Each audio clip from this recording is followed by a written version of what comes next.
In the beginning of the 1900s, roles of women began to change. Most people in North America and Canada had very sexist views, and they believed that the duty of women were to serve men in the house as well as take care of children. One of the first things that started this change in America was when women were given the right to birth control, so then they could limit the number of children and decide when they could have them. In America, Margaret Sanger introduced the idea of birth control to give women a sense of empowerment over their own bodies. But this idea was unheard of in America, so she was sent to jail for 9 years because she opened a birth control clinic in Brooklyn. The idea was debated in America at the time, but Margaret Sanger should be remembered as one of the first people to try to give women the right to their own bodies and to help break sexist views in America. At the same time, in both countries, the movement was starting to argue for the right for women to vote. Campaigners understood that women need to have the same right to vote if they were to change some of the sexist laws, such as property and rights to work. In Canada, campaigners organized into small groups such as Women's Christian Temperance Union or the National Council of Women of Canada.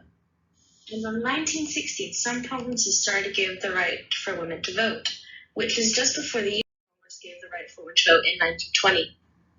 Once they got the right to vote, some groups of women were unsure how to proceed, as whether they should form their own political parties or work to improve the existing ones run by men.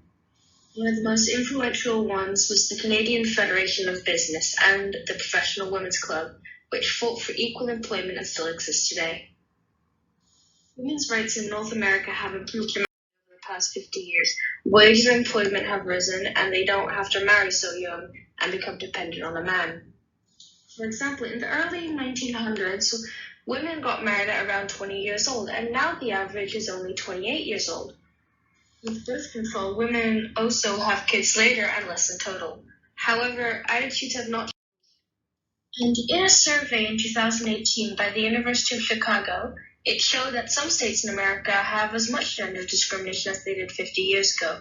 And it also shows that the states in the southeast of America have more sexist attitudes than the north. This is not surprising because in general, there are also the exact same states that have tried to make abortion illegal in the past years and have succeeded in reducing it in 2022. In Canada, the government is very focused on improving rights.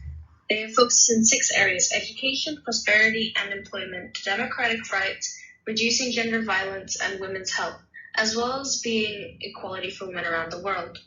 They've also passed key laws such as improving maternity up to 71 weeks and paid compared to the 12 weeks in America, which is unpaid, although by some companies, employees will get paid despite the law. Canada also makes companies give personal leave for domestic violence and provide flexible working and the right to refuse overtime for family reasons. Despite this focus on government, women in Canada are still underpaid compared to men. For example, in full-time, a woman makes 90 cents to the dollar a man makes, but this is still better than America, which is 80 cents to a dollar.